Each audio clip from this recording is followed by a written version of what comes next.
Hello, little bookworms. I'm Miss Abby, and welcome to Abby's Reading Room. I'm so glad you're here.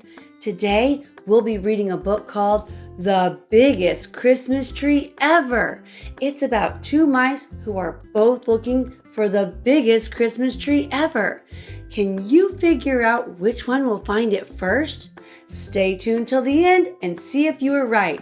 Come on, let's go. Abby's Reading Room.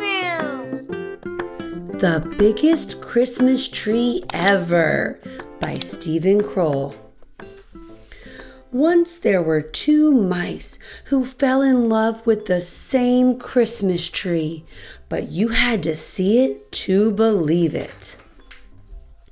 Everyone in Mouseville loved Christmas trees. Every Christmas, families all over town put up the biggest, most beautiful trees they could find.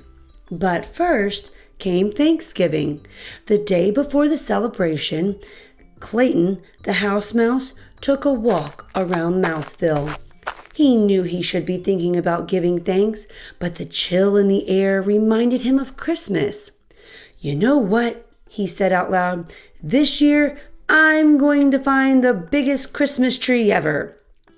Not far away, Clayton's friend Desmond, the field mouse, said exactly the same thing. That night, Clayton helped his mom and dad, his brother Andy, and his sister Trudy make a special cheese casserole and a nut pie for Thanksgiving dinner. Over at Desmond's house, Desmond and his brother Morris helped Uncle Vernon fix a big pot of vegetable stew and a cheesecake. Everyone ate much too much. After dinner, Clayton's grandma and grandpa sat in the living room holding their tummies and grumbling. Over at Desmond's, the cousins from across the road stretched out on Uncle Vernon's sofa and took a nap. The following morning, Clayton woke up early. He wanted to be first at Clara's Christmas tree farm at the edge of town. That way, he could have his pick of the biggest trees. Over at Desmond's house, Desmond tumbled out of bed with the same thought. Clayton hurried over to Clara's, but it was hard to go very fast. He was still too full of Thanksgiving dinner. By the time he reached the Christmas tree farm, he was out of breath. He looked around. No one else was there. Moments later, Desmond arrived. He too was full of Thanksgiving dinner. He too had found it hard to hurry. He took a deep breath and stumbled inside. Clayton wobbled down the rows of trees. Here was a nice one, but it was much too small. There was another, but it was squat and had a crooked top. Over there was a third, but it was average height and had big gaps between the branches. Struggling down another row, Desmond was having the same problem. Clayton leaned against a tree. It was scrawny and not very tall. "I'll never find the tree I want," he said. "I'd better go home." And not far away, squinting at another tree, Desmond said, "I'll never find the tree I want. I'd better go home." When Clayton reached his house, it was only the middle of the morning, but he was still full and he was tired. He fell back into bed. When Desmond reached his house, he too went back to bed. Clayton woke up for lunch and spoke to his dad. Dad said, "Go out this afternoon. Walk to the far edge of the Christmas tree farm. The biggest trees are there." When Desmond woke up for lunch, Uncle Vernon told him the same thing. That afternoon, Clayton went out again. At the very same time, Desmond did too. Clayton walked to the far edge of the Christmas tree farm. He looked at one big tree after another, but none of them looked like the biggest Christmas tree ever. Down another path, Desmond was having the same bad luck. Starting to lose hope, Clayton peered around a very thick trunk. Desmond peered around the same thick trunk. They bumped heads and fell down.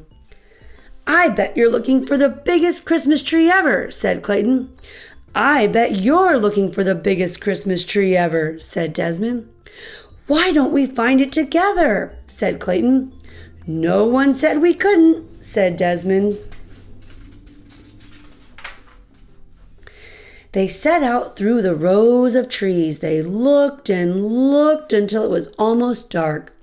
Just as they were ready to give up, there it was, a Christmas tree so big and so tall it reached the sky. "How will we cut it down?" Clayton asked. "It's much too big for the two of us." "Where will we put it?" Desmond added. "It won't fit in your house or mine." Clayton and Desmond smiled. "Our families will help us," they said together. And that is what happened. Clayton's dad and Uncle Vernon came out with their axes, and with the help of Clayton and Desmond, they chopped down the giant tree. Both families called on friends and relations, and together they loaded the tree onto 100 red wagons and pulled it to Clayton's front yard. There, they decorated it with the most wondrous ornaments and colored lights. And on Christmas Eve, with all of Mouseville celebrating around it, the biggest Christmas tree ever lit up the entire hillside.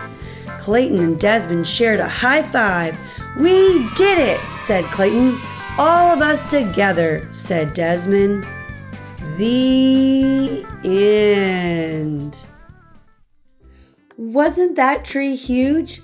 Turns out they both found it at the same time. Best of all, they decided to share it with the whole town. Is your family putting up a Christmas tree this year? What kind of Christmas tree does your family like? At my house, my kids like to decorate the tree with Christmas stuffies. Isn't that fun? If you're having as much fun as I am reading all these wonderful books, make sure and subscribe, and I'll see you next time.